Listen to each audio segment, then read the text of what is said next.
नमस्कार, stitching with वेदामध्ये तुमचं स्वागत आहे. मी वेदा. आज आपण स्ट्रेट पॅन्ट कटिंग करायला शिकणार आहोत. अनफोल्ड साईड आहे ती मी दुसऱ्या बाजूला घेतली आणि फोल्ड साईड आहे ती माझ्या साईडला घेतली. आता आपण इलॅस्टिकसाठी 2 इंच 2.5 इंच वरून खालती घेऊया. हे बघा 2.5 इंचाचं मी मार्किंग करून घेत आहे आणि आता स्ट्रेट लाईन पट्टीने मारून घेऊया आपण, म्हणजे ते स्ट्रेट लाईन नीट येईल. अशा पद्धतीने स्ट्रेट लाईन मारून घेऊया. आता इकडे आपण 2.5 इंच माप घेऊया. खिस्तकसाठी 2.5 इंच मी घेतलेलं आहे, बघू शकता. तसंच आपण खाली पण 2.5 इंच हे माप घेऊन घेऊया आणि एक स्ट्रेट लाईन मारून घेऊया. नंतर आपण घेऊया इकडे हिप राऊंडचा चौथा भाग प्लस 3 इंच घेऊया, म्हणजे माझं येते 11.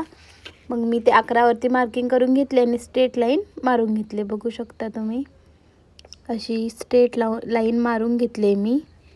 आणि आता हलकासा आकार देऊया. आकार 1 ते 1.25 इंच घेऊन आकार देऊया. हलकासा, जास्त खोल पण नाही घ्यायचा आहे.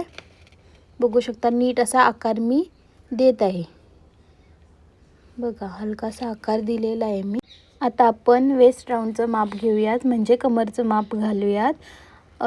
हिप राऊंडचा चौथा भाग प्लस त्याच्यामध्ये 2 इंच करून घेऊया, म्हणजे 10 येते. बघा मी खालच्या साईडला पण आणि वरच्या साईडला पण 10 इंचाने मार्किंग करून घेते.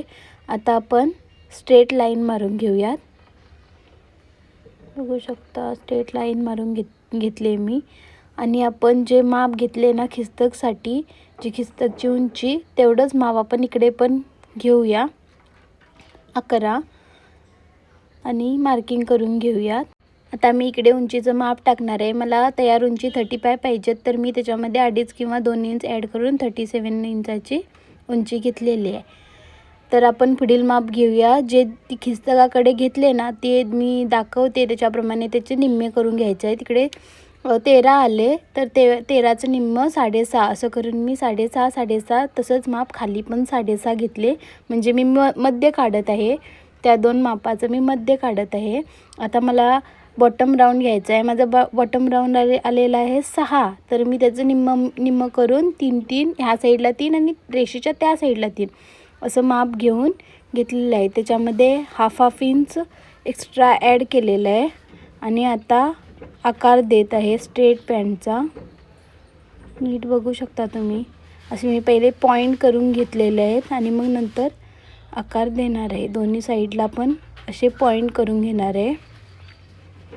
असंच नीट पॉईंट करून घ्यायचं, किंवा अशा प्रमाणे पट्टीने हाफ मध्यावरती स्ट्रेट लाईन मारून घ्यायचं आहे, किंवा जे आपल्याला आकार द्यायचा आहे त्याचा ½ इंचापर्यंत स्ट्रेट लाईन मारून घेऊन असा आकार द्यायचा आहे. बघू शकता नीट असा आकार येऊ शकतो. असा आकार तुम्ही द्यायचा आहे. छान असा आकार दिलेला आहे मी. आणि आता आपण इकडे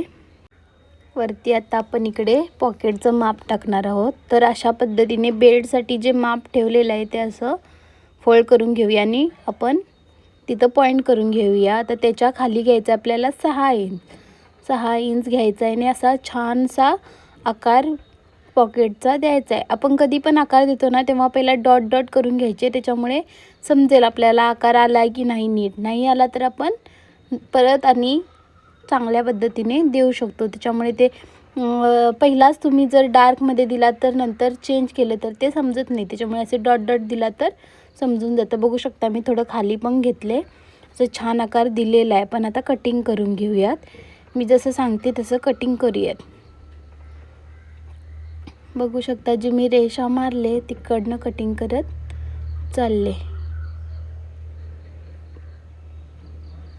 अशा पद्धतीने जे आकार दिले क्रॉसमध्ये तो आकार कटिंग करून घेऊया आपण.